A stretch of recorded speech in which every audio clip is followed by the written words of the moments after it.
皆さんこんにちは、チースタジオです。よろしくお願いします。今日はこの動画の他に実はもう一本撮影をしようかなと思っています。今回の動画ではテスラのモデル Y を納車して半年ほど経ってアクセサリーもいろいろと使っていく中での実際の使用感だったりとか新しく導入したものなどについてをご紹介します。購入しているものだったりジョーワさんからご提供いただいたものもあるんですが、私が使っていて本当にいいなと思ったものを厳選してお話をしていこうかなと思います。そして後半の動画ではテスラに半年間乗ってみて思うことなどについてをお話ししている動画を公開する予定です。気になる方はぜひチャンネル登録をしてお待ちいただけたらなと思います。このチャンネルではカメラのある暮らしをちょっと素敵にをコンセプトに機材レビューや作例紹介、あとは 3D プリンターで作ったカメラアイテムをお届けしています。現在 YouTube のチャンネル登録者1万人を目指して頑張っておりますので、ぜひ登録いただけますと励みになります。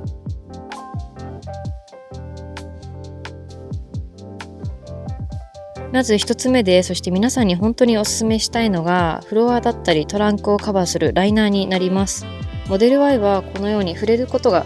できる部分は柔らかい素材や起毛のマットだったりでとても質感が高いんですが、その反面結構汚れが溜まって掃除がしづらいなと感じることが多いです。特にアウトドアなどをする方だと砂の汚れだったりが足元とか、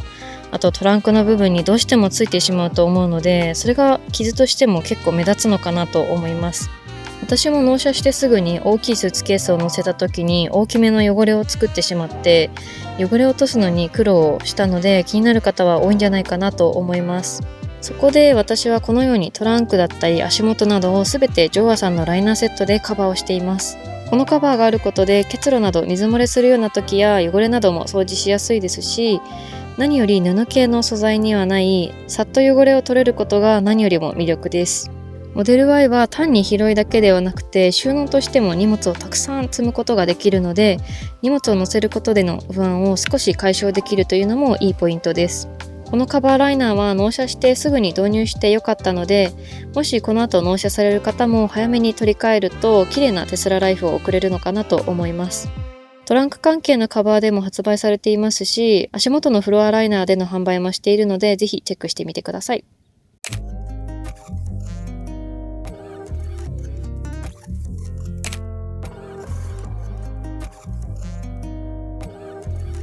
そして2つ目はサンシェード関連です。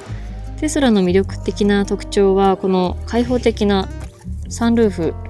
だと思うんですけど、やっぱりどうしても日に当たるとここから熱が入ってくるので、真夏などにはルーフにサンシェードがあるとかなり熱を遮ることができると思います。5月に入って天気がいいと東京だともう25度近い日も出てきて、すでにテスラの中が暑いなと感じることも多いので、ルーフのサンシェードはあるとおすすめです。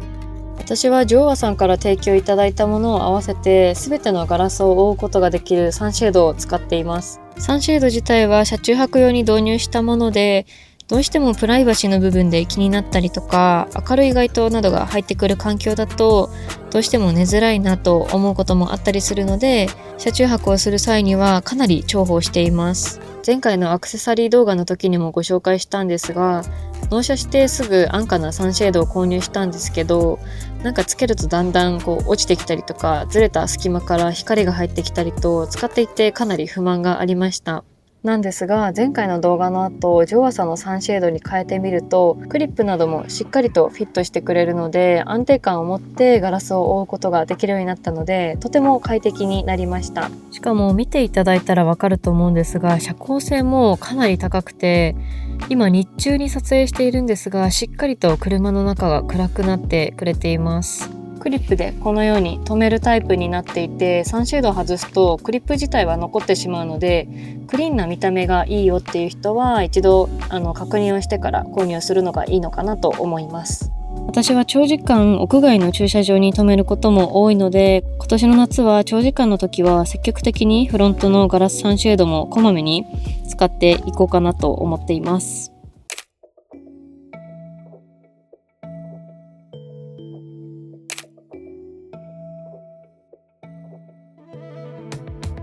はい、さて3つ目はベッドになります。私はボクシブさんで売られているテマイさんのマットレスを使用しています。確か新しいバージョンのものが売られていると思うんですが、私は一つ前のものを使っています。テスラの購入理由に撮影をしながらの移動だったりとか、車中泊もしたいなと思っていたのも決め手だったんですが、このベッドを購入したのは私にとってはもう大正解でした。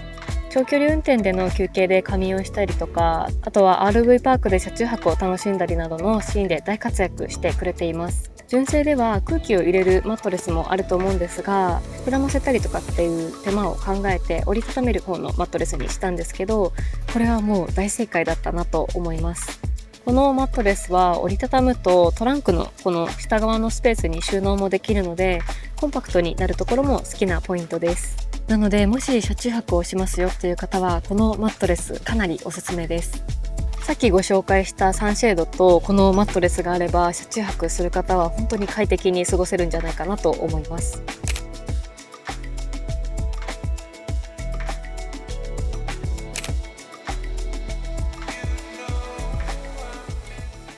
4つ目は後部座席を快適にするグッズになります。私はあんまり後部座席に人を乗せることはないんですけど、車中泊をするときに便利な商品になります。ジョーワさんの 130W のリアベントハブというものになります。モデル Y は後部座席に USB ポートが2つあるんですけど、これを3つの USB-C ポートと1つの USB ケーブルに拡張してくれるハブになっています。私は助手席とディスプレイの後ろに2本 USB-C を伸ばして今までは使っていたので、すでに後部座席の USB-C のポートを使ってしまっていました。ただそれだと後部座席に座る人のための充電スポットがなくなってしまうのと、車中泊などをするときも何かとスマホなどの充電が不便だなと感じていました。そこでこの製品だと2つの USB-C を4つの USB-C に拡張することができるので、使い勝手が格段に上がります。長旅で後部座席で充電で使用する人にも優しい車に大変身します。私の場合はカメラの充電などもできるようになるので、とても便利だなと思って使っています。また合計で 130W の制限はありますが、最大で 82W、65W、45W という大きな電力での充電も可能になるので、多くのモバイル端末に対応しているのもものすごくいいと思うポイントです。そしてなんとさすがのジョーワさん。ただ USB を拡張するだけではなくて、このハブにはもう一つ機能があります。それがここに LED 電気がついているということです。上部のスイッチ、ここですね。ここをポチッと押すことで床面を LED で優しく照らしてくれます。乗り降りをする際など、最後に荷物を確認するときにも非常に便利ですし、先日は車中泊中に落としたスマホを探すのにこのボタンでサクッと探せたので、あると嬉しいジョアさんらしい心遣いを感じる機能だなと思っています。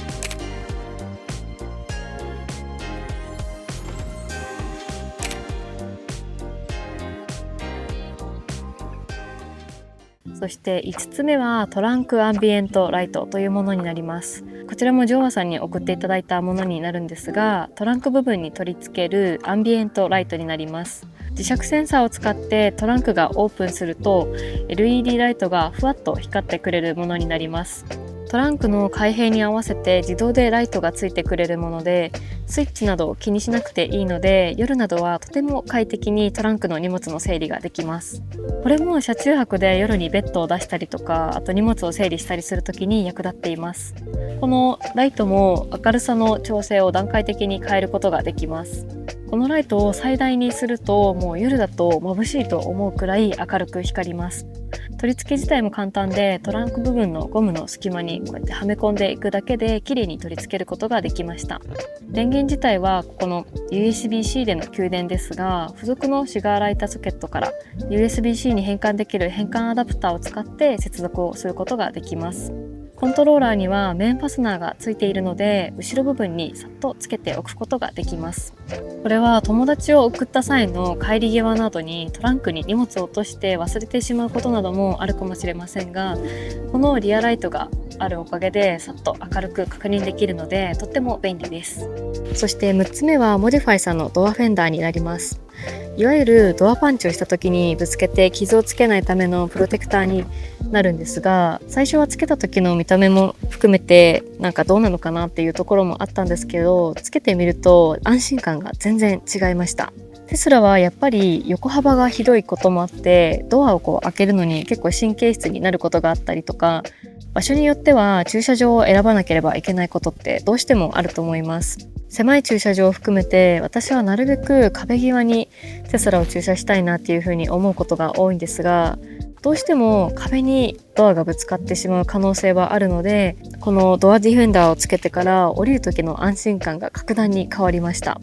実際に都内の地下の駐車場でどうしても乗り降りが狭いところで降りるってなった時に、思ったよりも開けてしまって壁にぶつけてしまったことがあったんですが、このドアディフェンダーのおかげで無事だったなと思います。そしてこのドアガードがあるので、少しは安心して壁側での乗り降りができるようにもなります。あってはいけないことですが、不注意の事故などで隣の車にドアパンチしてぶつけてしまうっていう可能性もゼロとは言い切れないですよね。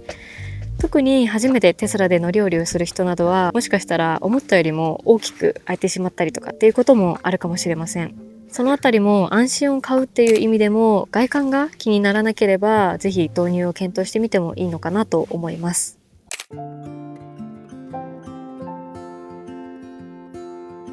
その他にもいくつかテスラアクセサリーを揃えていますが、収納を増やしたりとか、収納の仕切りを増やしたりとか、そしてお掃除を楽にしたりと、カバーをするようなアクセサリーはあってよかったなと思います。テスラの車内で車中泊をすることも多いので、なるべく車の中をきれいにしておきたいと思っているので、シリコン製のドリンクホルダーのカバーなど、さっと取り出しをして水洗いしてきれいにできるので、細かいですがこれもあってよかったなと思っています。前回のテスラアクセサリーの動画でも一部ご紹介をしているので、そちらの動画もぜひチェックしていただけたら嬉しいです。そして今回アクセサリーを提供してくださったジョーワさんの製品はテスラにぴったりフィットしますし、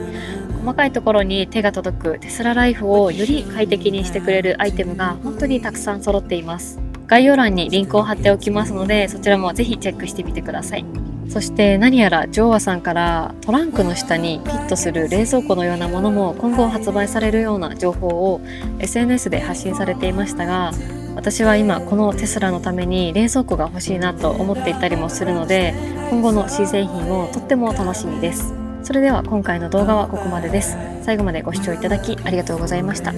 この動画が参考になりましたら、ぜひ高評価とチャンネル登録いただけると嬉しいです。現在 YouTube のチャンネル登録者1万人を目指して頑張っておりますので、ぜひ登録いただけると励みになります。今後もテスラに関する皆さんの質問にお答えするような動画も作っていこうかなと思っていますので、よければコメントで質問なんかもいただけると嬉しいです。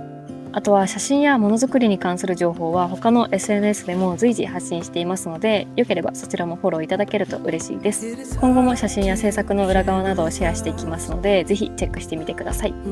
ではまた次回の動画でお会いしましょう。ありがとうございました。